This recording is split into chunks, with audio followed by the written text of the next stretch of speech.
I'm just dancing and singing. All right. Getting to something a little more serious now, the delays that we're seeing on your LIRR this morning. We have your Ronkonkoma branch delays and cancellations after that incident this morning on the tracks where a train hit a car. So they're working on track repairs at this hour. Over here on your subways, your 2, 5, F, N, Q, R, and W. That's where we're seeing delays and cancellations.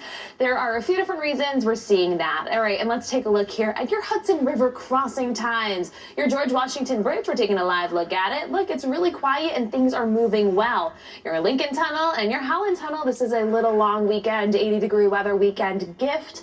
Everything looking nice and moving well, so it should be an easy ride for you this morning. Alternate side parking rules are suspended. I'll see you soon. Alexa, thank you so much. 8:33. The United States has one of the highest rates of maternal mortality of any industrialized country. And while the overall numbers, they have gone down slightly in recent years, there's still a big gap when it comes to racial disparities. Take from your retina the ones that you used to see me. He said, I would rather you send pencil in your arms than with her working on him. We have done everything. Black mothers and Black babies really need help in order to take this journey, this pregnancy journey. The documentary film, The Ebony Canal, gives us an intimate and sometimes, as you just heard, heartbreaking view of the journey to motherhood within African-American communities. Emmy Award-winning director Ime Alaquiba joins us this morning along with Black maternal health advocate Kimberly Seals-Allers, who's also featured in that film. Good morning to the both of you. Good morning. Good morning. Well done. Yes. That opening scene that we actually saw, that mother, and she's one of many mothers, yes, sadly, who lost their babies in many circumstances in preventable situations. But beautifully captured, but you gave such reverence to these stories.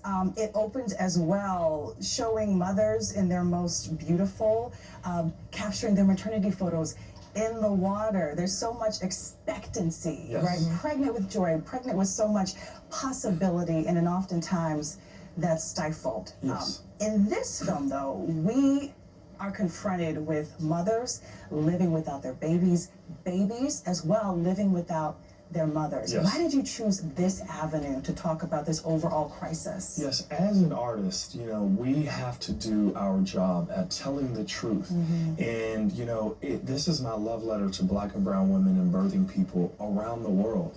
And if I'm an artist that's really about this life, I have to really dig in to make sure the clinical matches the cultural. So this is a very artistic, journey at being able to say, hey, listen, we got to do something about this.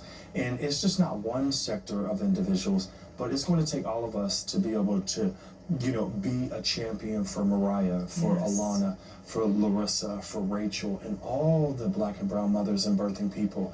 This is what we need to do. Right, so many mothers, so many babies. You talk about a vocal mom, Viola Davis, who has been so vocal about her journey in motherhood. Is that why you chose her to narrate this film? Yes. Viola, she saw the trailer, a 3-minute trailer, and literally jumped on. She cleared her schedule and she said, listen, I'm going to be a champion. I'm going to be an advocate for this. And just along with Viola, as well as, a lot of other individuals that was a part of this, it's going to take all of us to be a vessel, pun intended. I named it the Ebony Canal, of course, ebony being a dark shade. Canal, when you connect one body of life to another body of life.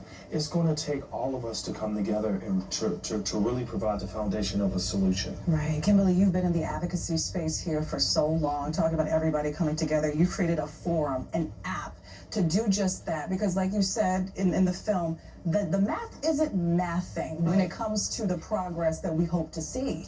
Exactly, and I think what we have to remember is that the CDC has already said that over 80%, particularly Black maternal deaths, were preventable. And so if something is preventable, but it's not being prevented, what can we do?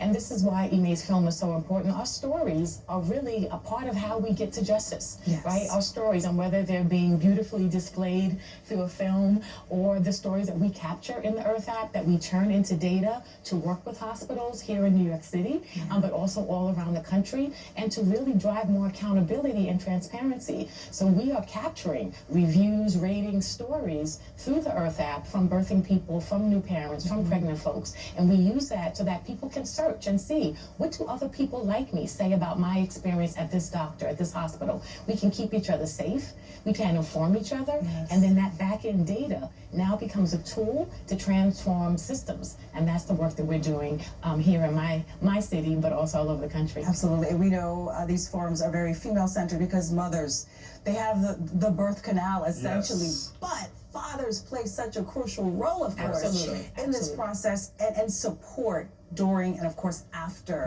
Why did you want to spotlight fatherhood? It's not a voice we often see and hear from. Yes. It's so important to include fathers. You know, with the work that Charles Johnson's doing in Atlanta for Care for Moms and other programs, it's important to know that we have a say. You know, we're not to be pushed out during the 9 months and say, hey, listen, return after, we give birth and things of that nature. But it's crucial to understand that we are all vessels. And, when you think about water and when you think about birth, when, a woman's water breaks, that's how you know that change is coming. So fathers are a part of that change that's coming, and it's all important that we get in. Absolutely. Kim, you have done so much work. You know that there's a lot of movement on the state, on the local level. Again, we're not seeing the numbers we would like to. So where do you think the change needs to come? Where is the core? Is it getting into the actual healthcare system, changing the way people are trained and how they interact with African-American mothers? Well, I think there are two things. One, we have to acknowledge that I always say America is, we are a country that's obsessed with choice. But unfortunately, when we birth, we don't have much choice. And so we really need to create alternate systems, which could include midwives, right? Birthing centers. What are some other options? Because actually these other options have been proven to reduce our maternal mortality and infant mortality rates. What are we doing about access to doulas? Our city and state has been very forward in making sure that we have access to free doulas, or that doulas are covered by your health insurance. So these are all the supports that we know are needed for that birthing person to have the outcome that they deserve. And then our work is holding the health system accountable to do that. So they may take that training, right? They may take that anti-bias training, but who's going to check in to see whether that training improved the patient experience for Black and brown folks? And that's where Earth plays, to really hold systems accountable, while on the front end giving ourselves that rating and review platform, that Yelp-like platform. Because we know we're not going to a 2-star hotel or restaurant or anything anymore. We use that tool, and we need to use it to keep each other safe. Exactly. We have it. We might as well use it for good. Absolutely. Amani, this film is absolutely getting the impact it deserves. Already nominated for 3 Webbies. Congratulations. Yes, 3, not just 1, not just 2, but 3 Webby Awards. It deserves to be seen by as many individuals as possible, and it's all about the impact. With the Ebony Canal, we're going to continue on this journey for solution-driven practices, and I'm just thankful for everyone that came across and that helped to bring this to the next level. And where can people watch the film on their own? Yes, so right now we're on a festival run, then an award tour, then we're hoping to land Netflix or Hulu, and we just, want people to be a vessel, logging on to the ebonycanal.com and joining this fight. Ime, Kimberly, thank you so much. Job well done. And make sure you do check out the film. It is so moving, so gripping. Thank you for continuing this conversation on African American maternal health. We'll be right back.